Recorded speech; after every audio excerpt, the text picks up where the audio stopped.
Totoy, bilisan mo ang takbo. Ilagan mga bombang nakatutok sa ulo mo.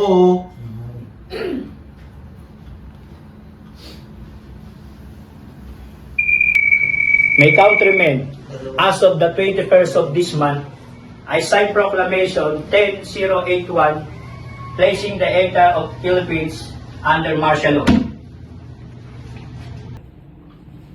Totoy, tumalon ka, dumapa kung kailangan, at baka tamaan ka ng mga bala. Ligaw. We must now defend the Republic of the Philippines granted by the Constitution to those guilty of treason, insurrection, rebellion. It may pose a great danger to those ordinary citizens, or to almost all of you, whose primary concern to be left alone, to pursue lawful activities. This is the freedom that you seek.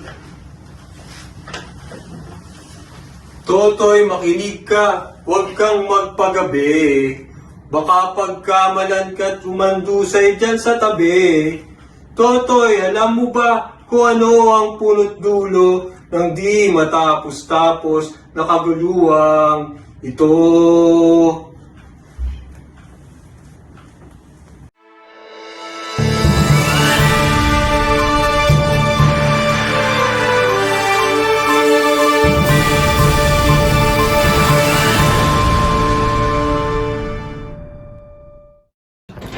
Isinara ng Korte Suprema ang petisyon ng habeas corpus matapos nang ideklara ang martial law bilang isang pampolitikal na tanong laban sa nasasakupan ng Korte. Higit pa dyan, itinuring ng hukuman ang 1973 Constitution ng buong puwersa at epekto, penalitan ang 1935 Constitution. Ngayong gabi, di umano'y 3,257 ang namatay.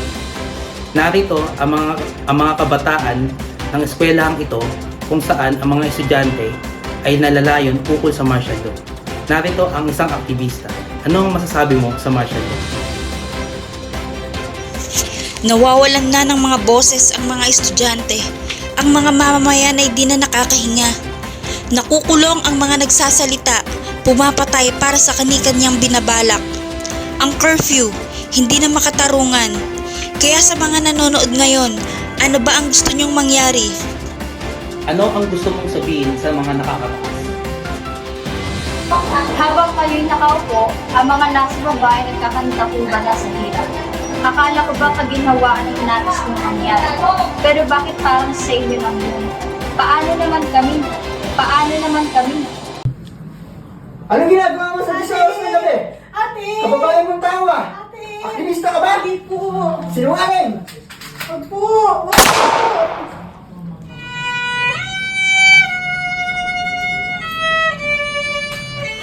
Bunso! Bunso! Ano nangyari sa'yo? Tulong! Tulong! Tulungan niyo kami! Bunso! Hindi na si Ate. Bunso! Bunso! Hindi na si Ate. Habang may tansulok at sila ang nasa tuktok, di matatapos itong gulo. Habang may tansulong at sila ang nasa tuktok, hindi matatapos itong gulo. Hindi matatapos itong gulo. Hindi matatapos itong gulo.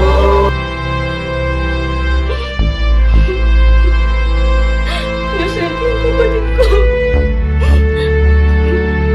Anong ginawa nila sa'yo? Kinakawawa nila lahat ng mga mahihirap. Asan ang hustisya? Asan ang hustisya? Habang may tatsulok at sila ang nasa tuktok, di Hustisya para sa matatapos itong Hustisya para sa gulo. Pilipinas.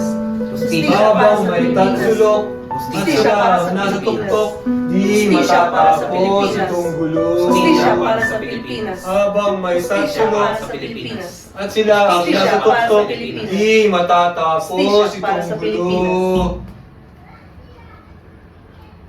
Hustisya para sa Pilipinas.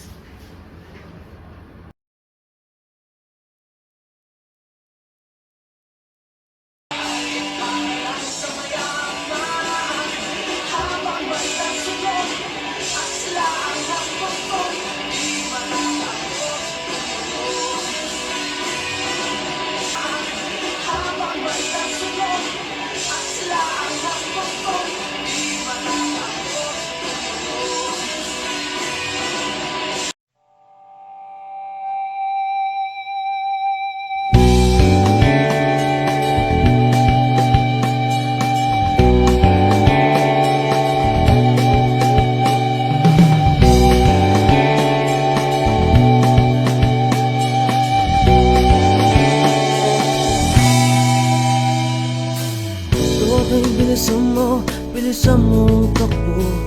Ilagang mga bombang nakatutok sa ulo mo. Toto'y tumalong ka, tumapa kung kailangan. At baka tamaan pa ng mga balang ligaw.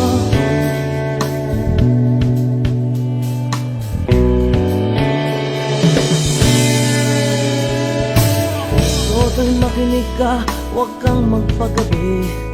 Baka pagkamalang ka tumandusay dyan sa tabi.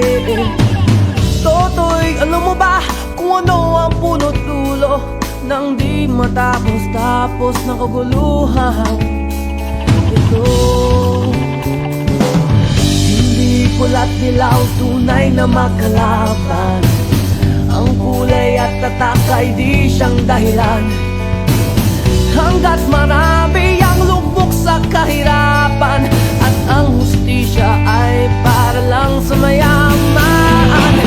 Habang may katsulog at sila ang nasa tuktok, di matatapos itong gulo.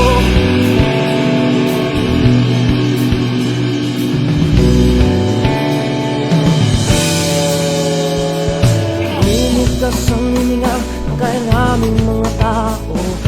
Ang dating munting bukid ngayon'y sementeryo. Toto'y kumilos ka, balik na rin ang tatsulo.